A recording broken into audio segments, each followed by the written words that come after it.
Ils étaient près de 2500 à avoir soigné leur apparence pour vivre cet événement historique. Ce samedi 6 mai, le roi Charles III et son épouse Camilla ont été couronnés à l'abbaye de Westminster, 70 ans après la reine Elisabeth II. Au milieu des nombreux invités, même s'ils étaient 3 fois moins qu'en 1953, se trouvait le président de la République française, Emmanuel Macron, et son épouse, Brigitte Macron. Cette dernière, radieuse, était vêtue d'un ravissant tailleur rose poudré signé Louis Vuitton et affichait un sublime chignon élégant. Un véritable sans faute pour la première dame qui s'est ensuite confiée sur ce qu'elle avait pensé du couronnement. « J'ai été particulièrement marquée par l'onction du souverain, au son de Zadok the Priest de Handel. Moment le plus sacré du couronnement, au cœur de la cérémonie, mais préservé de tous les regards », a-t-elle confié au magazine Point de Vue, paru en kiosque ce mardi 9 mai.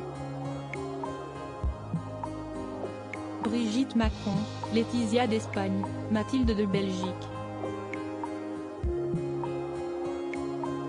Elle mise sur le rose au couronnement de Charles III, une occasion en or de revoir Charles et Camilla. Si le couple présidentiel français était tout sourire à l'abbaye de Westminster, c'est aussi parce qu'il s'agissait pour lui de revoir Charles et son épouse Camilla, après l'annulation de leur visite d'État en France prévue à la fin du mois de mars.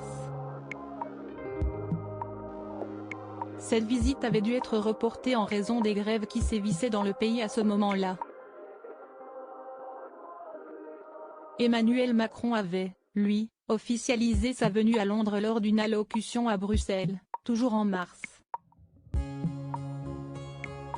Si une nouvelle date de visite d'État n'a pas été communiquée, Charles III et le président français se respectent, avait rapporté le quotidien Le Parisien le 5 mai. Ils s'apprécient, se respectent énormément. Pareil entre Brigitte et Camilla.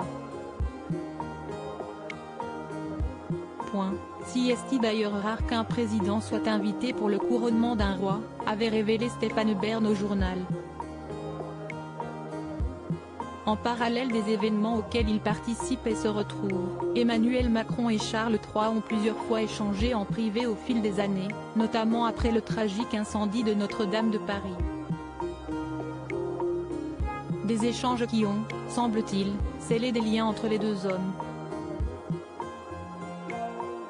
Article écrit en collaboration avec 6 Médias Crédit Photo, agence.